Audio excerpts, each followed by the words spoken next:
Yo, everybody, welcome back to the #1 television show in the history of the world. I am Brian Lee Durfee, author of The Forgetting Moon, The Blackest Heart, and The Lonesome Crown. All three books published by Simon & Schuster's Saga Press. Today I'm going to be reviewing Stephen King, Dr. Sleep. So, if you've been following my channel, you know I've been reviewing every single Stephen King novel in order of publication. We are to Dr. Sleep now, so we're quite a ways into the list of Stephen King novels. I also, as I've been doing these book reviews, I've also been reviewing the Audible.com versions of the books, because everybody knows I collect the hardcovers, the paperbacks, the Audible.com version. If there's a mass market paperback, I'll get that too. I collect a lot of different types of Stephen King books. I was lazy this time. I did not listen to the Audible.com version again. The last several, I was on a streak of like 60 novels in a row from Stephen King where I listened to the Audible.com version as I read along in the novel to the narration. The last couple of Stephen King books I've read, I just read the old-fashioned way. Just cracking the book open, reading with my eyes and my mind. Not my eyes, my ears, and my mind. So, I was a little bit lazy. Sorry, I do not have a review of the Audible version of Dr. Sleep.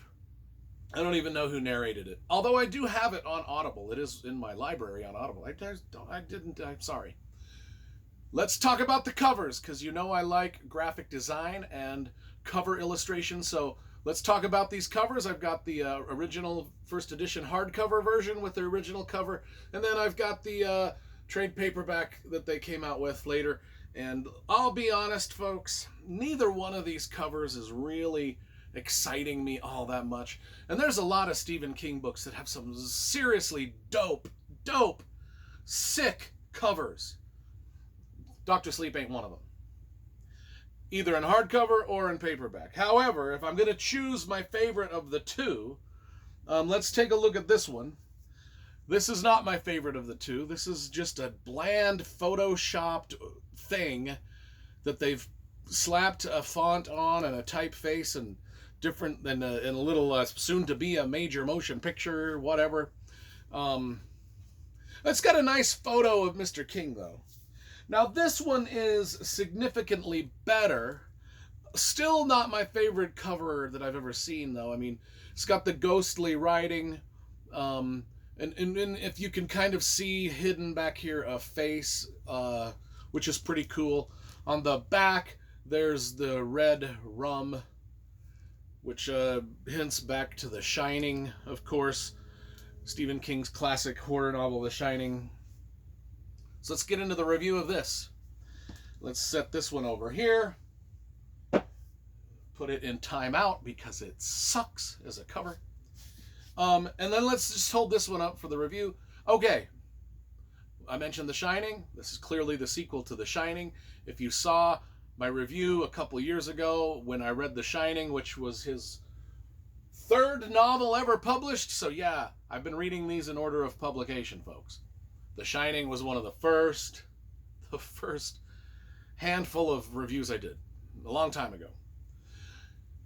You'll know that The Shining, while it's probably a lot of Stephen King fans, that's one of their favorite horror novels of all time.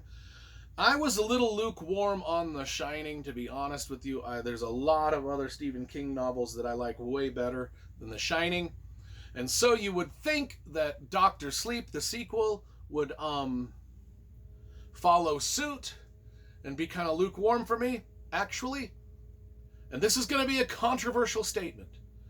And you can argue with me in the comments if you think I'm full of crap and my opinion is nonsense and that my tastes are right in the garbage, right in the literary horror fiction trash garbage. But I like this better than The Shining.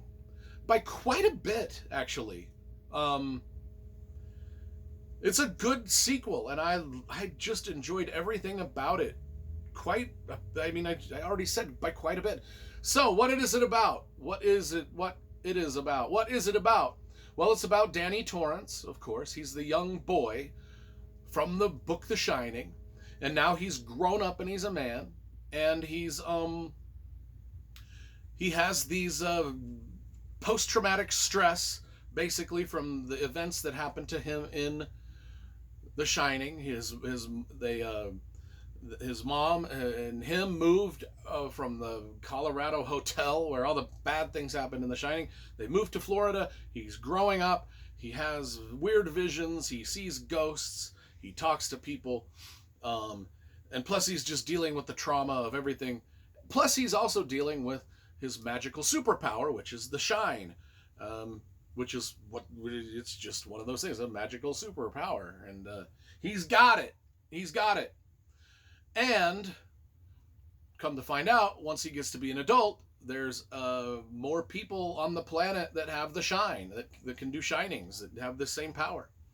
And there's a murderous nomadic tribe of serial killers that are hunting down all these people with the shine and killing them and sucking their magic powers out of them and doing all sorts of paganistic, witchcrafty, supernatural shenanigan type stuff with them before they kill them. And they're drinking the magic, kind of. They're absorbing the shine. And this nomadic tribe of killers is called the True Knot. And it's got some of my favorite Stephen King characters of all time in it. I really, really, really, really, really enjoyed this eclectic group of killers that are in this tribe, like from Rose the Hat to the Crow, Snakebite Andy, Jimmy Numbers. There's just a whole, all these people, they feed off the shine, and so they're always looking for people that have the shine to kill. And oftentimes people that have the shine are young kids, and so they're killing young kids and kidnapping and all the bad things you can imagine that Stephen King writes it with such relish and just such Stephen King-esque prose, and just the way that it's written is just engaging and fun to read.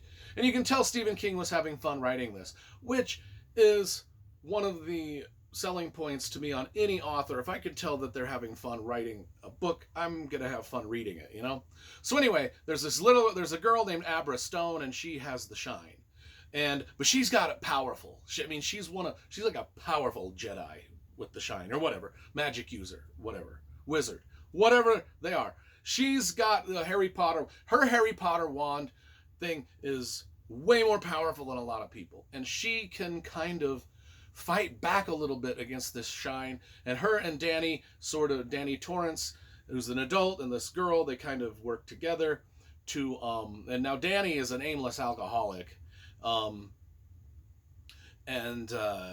he's struggling with that.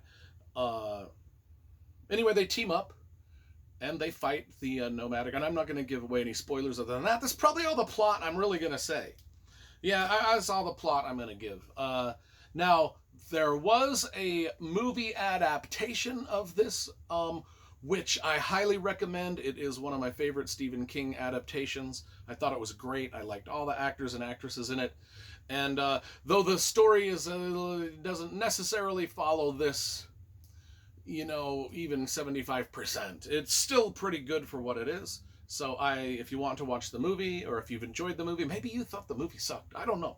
I might be out here on an island, folks, thinking that this thing is better than what it is, because I don't know, maybe y'all think it's as dope as I think it is. I don't know. Like I said, comment. Anyway, I give Dr. Sleep, the sequel to The Shining, a solid, enthusiastic 8.5 out of 10. It's a solid effort by Stephen King, and I enjoyed it quite a bit.